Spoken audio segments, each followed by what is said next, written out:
I thought I was a cowgirl. I mean, look at me. I'm actually getting to do some of these things that I've always read about. But the thing that they taught me about life and that West Texas mentality, show up, work hard, be kind, and always help the next person in line. The official podcast of the National Cowgirl Museum and Hall of Fame, where we go beyond the exhibits to share the untold stories of the women shaping the West. Today's guest is Cheryl Cody. All right, Cheryl. So, from everything that I had seen about you, I saw that you had mentioned that every time you would cover a show and you would watch every horse go, you'd always think each time, I want that horse to win. I want that horse to be the winner. And you would always be mesmerized. So, out of all of the shows that you've seen, what has been your top horse that you've seen? Oh, now that's a question that can get me very unpopular with a lot of my friends if I don't pick their horse, because I've had the opportunity to see so many of them. Probably the one I'd have to start with would be Carol Rose's horse, Shining Spark. Carol nominated me for this honor, so I think that would be a safe way to go. But Shining Spark was such an amazing animal, and when he showed, he was one of those horses that really drew the audience. Yeah. You had to look at him. And so that was a really, really cool horse and really fun to get to see him compete. Yeah, and definitely a legendary one. Oh, for sure. And one that left a mark. And still leaving a mark. Yeah. Yeah. Yeah, that's for sure. So when did you realize at what point in your life that horses weren't just a hobby, that you could make this the foundation of your life, your career, that it really, I know since you were a young girl, everything revolved around horses. So at what point did you have that pivot? I wish I could say I had a master plan and then I was just, checking off the boxes, but that wasn't what it is. I just lived and I thought, well, I could do this and, would try something new. And, then kind of built on that. And, for example, I started out writing articles for different publications. And after a while, when we were always trying to get a photographer out there and everything, I thought, well, I could do that. So, I started doing the photography as well and was totally self-taught. I would ask people, how do I do this? Or, what can I do there? But I just practiced a lot. Yeah. And so that was the next step. So, I'm so happy to be doing anything that's involved in horses. Even to this day, I love horses and I love the people that are around horses because it's such a wonderful community. And one of the things that I feel strongly is that when you're in the horse world, in the Western world, you get to be part of so many families. And, if you are that person that loves it, they will welcome you in. And there's a place for everybody. Yeah. Yeah. I think that's the most beautiful part about our community is that anytime, like you say, you show up to a horse show, when you go repetitively and you see each other after every couple months, they become like your family and you can count on these people for anything. So that's really beautiful. And speaking of your photography, you have a cover that changed one of the most known magazines in the Western industry, which was Western Horseman's first official photograph cover that you shot, which was with an iconic horse as well. So tell us a little bit about that and what that felt like. That was such a surprise when Pat Close called me and said, we're going to use your picture of Hollywood Done It on the cover. And I'm like, did she say the cover? Did she mean the lead-in page for the article? No, she said the cover. And it was such a thrill because we all grew up looking at the works of art on the front of Western Horseman. There was always a painting or a bronze or whatever. And it was something that was so traditional. I never thought about them changing it, but it was a great picture. He was such a photogenic horse. And he was, like the other one I just mentioned, he was that kind of horse that had so many fans. People loved him. And, Tim and Colleen McQuay, having him there on the farm in Texas, people would come by just to see Hollywood Done It. Yeah. So that was fun. And also another horse that left a legacy that's still talked about to this day. Absolutely. Yeah. You were one of the first women to carve out a national media presence in rodeo and reining. What were some of those challenges and rewards of stepping into that space? You know, once again, it's one of those things that we just did what we were capable of doing at the time. There was no such thing as AI. There was no such thing as a camera that was digital. You went, and I can remember back in the day being in Oklahoma City, and at that time I covered the World Show by myself. Wow. And then I covered the NRHA Futurity by myself. And then I covered the barrel race that was right after that. And today there's like teams of people that go to each one. But Brian Painter, who has gone on and done great things in media, worked for the Oklahoman then, the Daily Oklahoman. And so he would be there covering these events, and we would rush out of there to the photography place because we could get film processed in like 2 hours to see what we had when we took pictures. And then, of course, the words were something that also didn't get transmitted as quickly as it does today. So I would literally come home from those events after having been there and driving back and forth every day. The ranch is about an hour away. Yeah. So I would drive back and forth every day. And then when I finally got finished with the barrel race, I would write all those articles for all of those shows. And at the World Show, there were like 100 world champions, and we covered every one. That was for Quarter Horse News. And then I worked for the Rainer. And so I had things going different ways. And, so it was a lot of work, but it created such a network and such a love for what the horses do. Yeah. Always just fun. Yeah. You were able to see it from all different angles, and being a one-woman show. Yeah. That's impressive. For sure. You were definitely a one-woman show. And we would get tired, and, maybe we'd run the bleachers every now and then. We'd just do funny things to keep ourselves occupied during the really, really long classes. Yeah. Well, it's a testimony as to why you're here. So that's amazing. Amazing to hear all these stories. But I thought it was a privilege. I thought that, good grief, I just talked to whoever, and I would pay to be able to go ask that person questions. And I just got to do it and ask everything I wanted to ask. And what a thrill that was. Yeah. So I was always kind of in love with what I was doing from a horseman's standpoint. Yeah. I thought that was probably such a great thing. And I was getting to do something that most people never got to do with that level of horseman.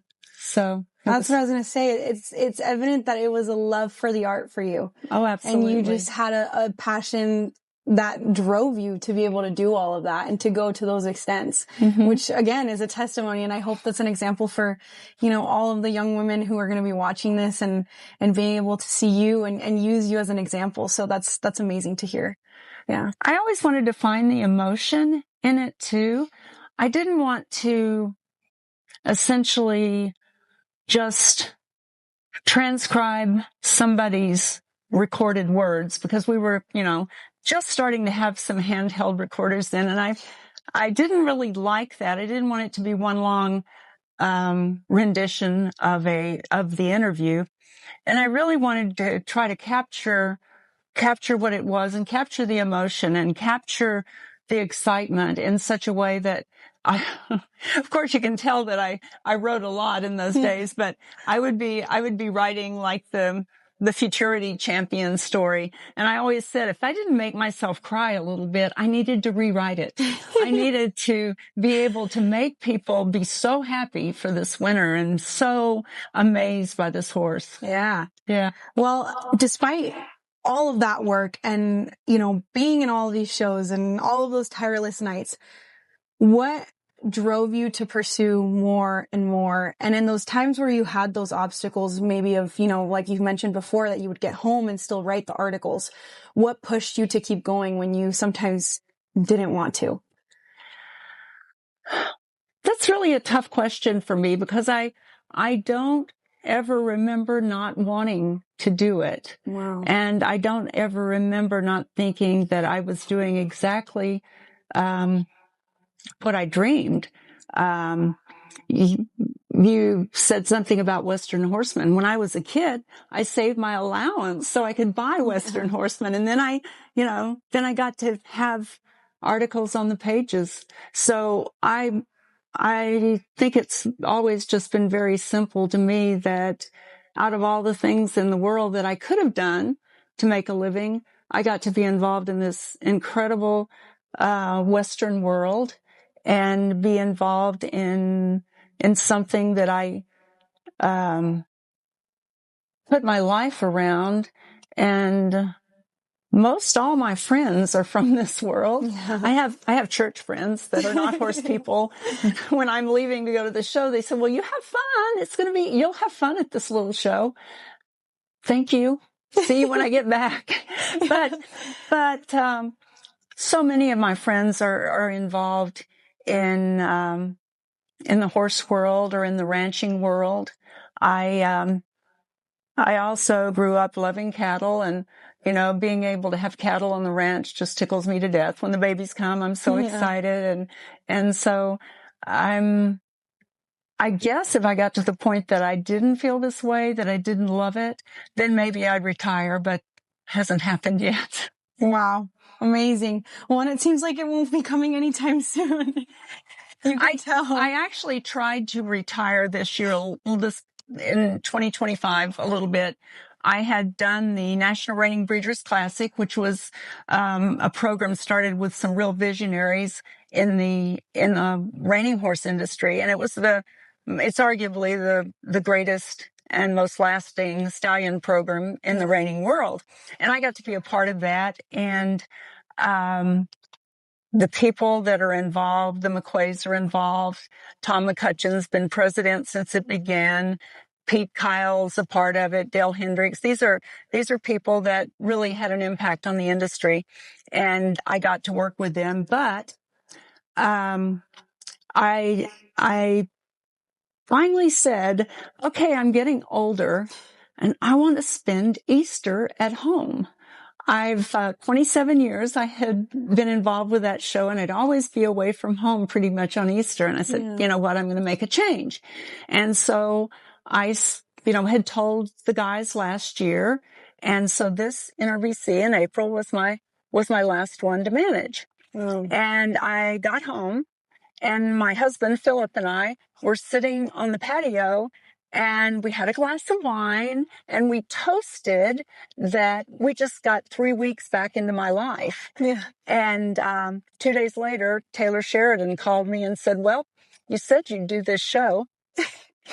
And so I lost that Your time 3 I weeks. got back. Yes. Then you got thrown into another one. Yes. Wow. So, I mean, my retiring just doesn't seem to work. Yeah. Yeah. It's like when you were trying to ask for it, something else was given to you. But everything happens for a reason. And speaking of the Run for the Million, tell us a little bit of that experience. What was the peak of it? How did it, how was living that? It's one of the all-time horse productions, that even people outside of the horse industry recognize. So what was that like for you, being able to manage that show? Oh, it was big fun. And a little bit of background, I've always wanted to do a show at South Point. Those people, Steve Stallworth's been a friend for the longest time. Back when I was doing the Rein Cow Horse, Mr. Gone wanted us to come there and have a big cow horse event. Well, in those days, they didn't have enough arenas to do a cow horse event. So we would go have a board meeting there and meet with him. And then we couldn't move it because he didn't quite have the arenas in those days, which they do now, and put on some amazing cow horse events there. But all the way that far back, every time I'd see Steve, he'd say, you've got to do a show at South Point. And I'm like, yeah, I need to. Just hasn't ever really worked out. So we were all excited, to get to go to South Point, and the crew there, the people that run that that facility and that entity are just so helpful and so amazing to work with. So that was the first thing, is that I didn't feel probably as much pressure as I might have, because I had such confidence in them that pretty much whatever I got into, they could get me out of, maybe. Yeah. And so it was just big fun. Now, I'll say that at the end of the show, I had a list of things that I wanted to tweak for next year. And I think that's just the nature of what I do. But overall, it was so fun to be there. And it's just such an excitement to watch that show. And you can feel it. You know, you can feel it with the crowd. You can feel it with just an electricity in the air. So that's really, really fun. Yeah. What was your favorite moment you lived from the Run for the Million? I think when it was over, and I just kind of sat down, for a minute and say, yeah, we pulled it off. Yeah. You know, we had a short runway. Taylor said we had a short runway to get there, because obviously it was almost May before I found out that I was going to run it. And it happens in August. So that's not very long. So just pulling it off and knowing that once again, it's a wonderful show. Yeah, it definitely is. Well, you also have Rein In Cancer, the 501c3 you started with Shorty Coger, who is a 2021 Cowgirl Honoree. And this initiative has been greatly impactful for so many people. So tell us briefly about what Rein In Cancer is, the mission, just how that all started. And I know it has an amazing backstory, so tell us all about it. Tracy Clark, Tracy Anderson, then Tracy Clark was also involved. There were three of us, and actually came up with this. Each of us had been impacted by cancer at the time. Shorty had lost her sister and had gone through cancer herself. Tracy had a loved one with it, and my sister had cancer. So it was always has been a labor of love. We didn't know what the heck we were doing. Our first goal was to raise $500,000 that they would match, so that we could have a nutrition center in the Charles and Peggy Stevenson Cancer Center in Oklahoma City. And the reason that was a goal is that when Shorty's sister, unbeknownst to Shorty, when Shorty's sister Shirley Bowman, was going through cancer treatment, her insurance wouldn't pay for nutritional counseling. Wow. And that's something that's really important, sometimes going through chemotherapy and different things to help make things easier. Yeah. So we decided that would be our first goal, that we would fund this, and that it would be available to people regardless of their ability to pay. So they said, fine, all you got to do is raise $500,000. And I can remember somebody said, do you think you can raise a lot of money like that? And I said, I don't think I can raise a lot of money, but I can raise a little money a lot of times. Yeah. And that's kind of how we did it. We did everything from dog races to costume classes at the horse shows. We've done over the years just an amazing amount of things, and have raised money in ways that really brought home to me that horse people are just like everybody else. Their hearts are touched, and they want to give, and they want to be a part of this.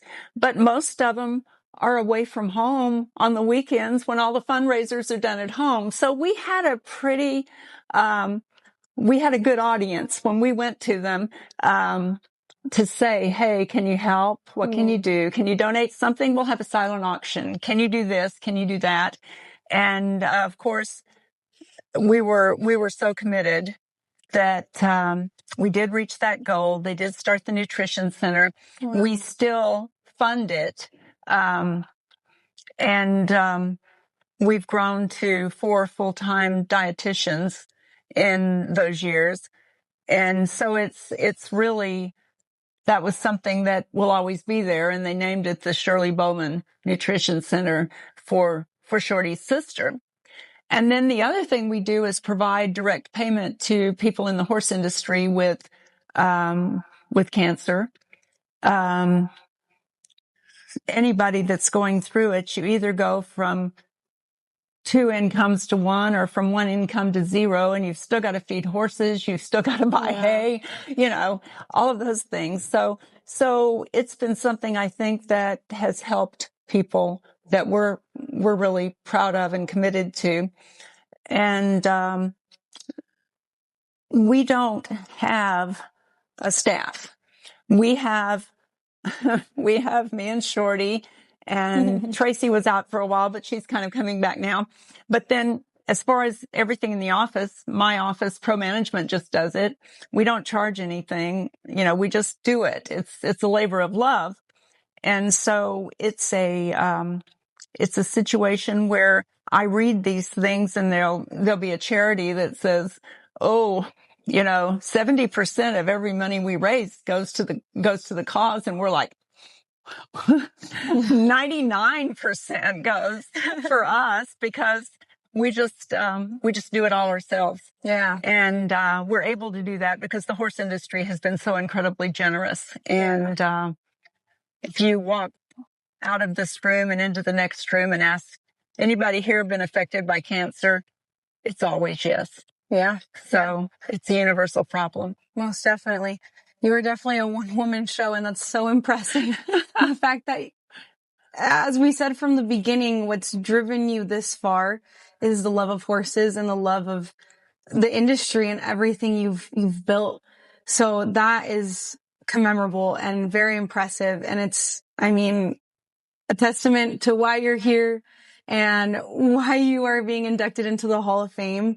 And specifically with Rein In Cancer, I did want to ask, what do you hope for the future of that organization? Because with all of the things that you all do, there's definitely, we never want those things to end. That's such an amazing cause that you guys are going for. And if anybody wants to get involved, is there any way that they can support?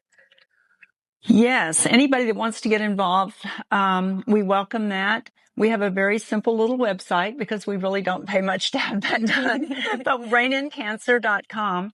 And, some people will will put something up for people to donate in memory of somebody that has been lost, or some people will contact us and say, we're having this event, we're having a rodeo, we're having a horse show, we're having whatever, and we want to benefit. There's always a story behind on why they do, and it always comes back to there's someone that meant something to them or means something to them that's going through it. So, a lot of people do things like that. They approach us, and that's really cool. Yeah, most definitely. Well, with all of the hats you've worn and everything you've done in the Western industry, what's one of the moments that has stuck with you most? Whether it be, I know you were a barrel racing champion. You've also obviously had covers, and you've been a journalist, you've been a competitor, you've managed the events, or even just one in each industry, something that you feel has really stuck with you that has made the most impact on your life and made you who you are today. Whoa, that's a hard one. I think that when I was younger and my father was in the military, and my parents had never been around horses, but they got me one. Of course, none of us knew what to do because they didn't know what to do. And that was right. My dad was transferred to West Texas, and there were ranchers and horsemen that gave me a place, let me ride, let me go work cattle, all these things. I thought I was a cowgirl. Look at me. I'm actually getting to do some of these things that I've always read about.